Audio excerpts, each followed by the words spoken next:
మా జీవితాన్ని చేంజ్ చేసింది కోవిడ్. చాలా మంది కోవిడ్‌లో చాలా ఇబ్బందులు పడ్డారు పాపం. కానీ మమ్మల్ని ఇంతలా నిలబెట్టడానికి కారణం ఆ కోవిడే మార్చింది మమ్మల్ని. అంటే సాఫీగా జరుగుతున్న జర్నీలో ఊహించని మలుపు వచ్చింది అనమాట. ఫ్యామిలీస్ ఉన్నారు, రిటర్న్ అవ్వాలి, ఎలా చేయాలో పరిస్థితి అర్థం అవ్వట్లేదు. ఫైనాన్షియల్ కూడా చాలా స్ట్రగుల్ అవుతుంది అనమాట. పిఎఫ్ డ్రా చేసేసాం, అయినా కానీ సర్వైవ్ అవ్వలేకపోతున్నాం. కోవిడ్ రన్నింగ్ అయిపోతుంది, హాఫ్ డే లాక్డౌన్ పెట్టారు కదా, ఆ టైంకి వచ్చేస్తాం అనమాట. అప్పుడు మనోడు థాట్ చెప్పాడు. ఫస్ట్ కాల్ వచ్చింది విజయ్ గారి దగ్గర నుంచి. కాల్ వచ్చింది మరి నాకు, శివ మన పరిస్థితి మరి ప్రస్తుతానికి చాలా టైం పట్టేలా ఉంది, ఎలాగా నీకు హోటల్ ఎక్స్పీరియన్స్ ఉంది, మన ఇద్దరం కలిపి ఏదైనా మంచి బిజినెస్ స్టార్ట్ చేద్దాం, చిన్నగా ఒక బిర్యానీ పాయింట్ స్టార్ట్ చేద్దాం అని ఒక ఆలోచన వచ్చింది. ఆ ఫోన్ కాల్ వచ్చిన ఒక హాఫ్ అన్ అవర్ లో మేము బండి తీసుకుని బయటకు వచ్చాం. అప్పటికి లాక్డౌన్, తిరగడానికి లేదు, మళ్ళీ అది కూడా మధ్యాహ్నం వరకే అనమాట తిరగడం. ఎక్కడ పెట్టాలి, ప్లేస్ ఎలాగా చూస్తే రాజమండ్రి అంతా కొత్త, ఏం చేయాలి, Tilak road, JV Apparao road, Kotpalli bus stand, అన్ని ప్లేసెస్ తిరిగాము. ఎక్కడైనా కొంచెం చిన్న ప్లేస్ వస్తే బాగున్నాం మాకు, ఎవరొకళ్ళు చాలా అడిగాం. మాకు ఒక ప్లేస్ దొరికింది, అదే బాలాజీపేట సెంటర్. బాలాజీపేట కూడా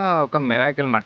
మేము షాపు వెళ్ళి అడిగాము, సమ్ ఇంత రెంట్ అని చెప్పారు, ఇంత అడ్వాన్స్ అని చెప్పారు. సో అంత ఎక్స్పెక్ట్ చేయలేదు మేము. మా మైండ్ సెట్ ఏంటంటే చిన్న పాయింట్, బిర్యానీ పాయింట్ పెట్టాలనే కాన్సెప్ట్. అదే చాలా ఎక్కువ అమౌంట్ మాకు. ఇంత అమౌంట్ రెంట్ చెప్పేసిన తర్వాత ఓనర్తో మాట్లాడి అరగంటలో వచ్చేస్తామని మేము ఆలోచించుకుని చెప్తామని చెప్పేసి జస్ట్ మేము టీ తాగడానికి వెళ్ళి పక్కిల్లో సరే టీ తాగేసి అంటే ఓకే చేసుకుందాం అనేసి జాగ్రత్తగా వెళ్ళాం. వెళ్ళే టైంకి మెడికల్ షాప్ ఇస్తామన్నారు. కొంచెం డిసప్పాయింట్ అయ్యాం యాక్చువల్ అక్కడ. ఏదైతే షాప్ క్యాన్సిల్ అయిపోయిందో వాళ్ళే మళ్ళీ ఫోన్ చేశారు మాకు, సరే మళ్ళీ లేట్ చేస్తే ఎక్కడ ఇది అవుతుంది అని చెప్పేసి మనం ఫైనల్ చేస్తాం, అడ్వాన్స్ ఇస్తాం, నేమ్ ఏం పెట్టాలి దానికోసం డిస్కస్ చేసుకుంటాం. ఏం చేసినా అదొక బ్రాండ్ కింద మారాలి మన నేమ్ అని చెప్పేసి. అప్పుడే నాకు ఒక థాట్ వచ్చింది, అది మనోడికి చెప్పాను అనమాట. ఆ పేరే star biryani Darbar. Darbar Balajipeta first branch.